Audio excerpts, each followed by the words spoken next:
Hey everyone, in this video I want to show you a new command in WebdriverIO that makes native mobile testing feel a lot more like testing on the web. We're going to look at the tab command. So let's jump right in. I'm going to open the settings on the Android phone and we need to go to the system option. So here's the line of code that I'm using. First of all, we need to determine the elements. Then we can just say await element.tab and just execute this.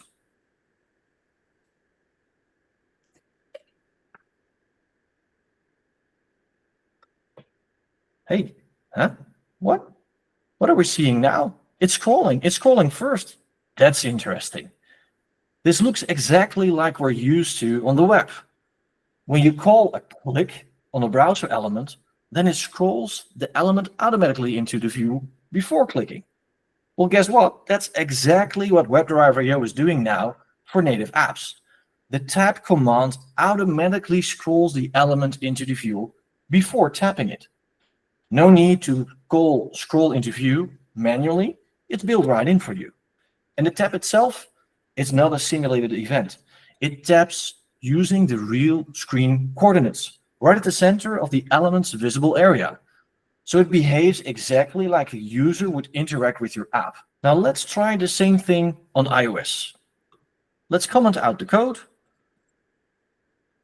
paste the new code, and create the tab event. In this case, we need to use the developer options, element, click on tab, clean the logs, run it for iOS.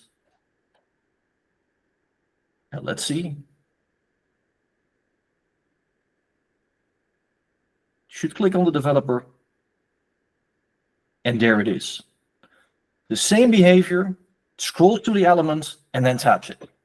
So just to recap, tab performs a real coordinate-based tap. It scrolls the element into the view automatically if needed, and you can provide optional arguments to determine the direction, the area, and many more. Just check out the documentation. And last but not least, it works consistently across iOS and Android. So one line of code, it's clean, it's reliable, and super user-friendly. Want to learn more? Check out the documentation on the WebdriverIO documentation page. Dive into the API, mobile, and check out the tab command. Thanks for watching and happy tapping.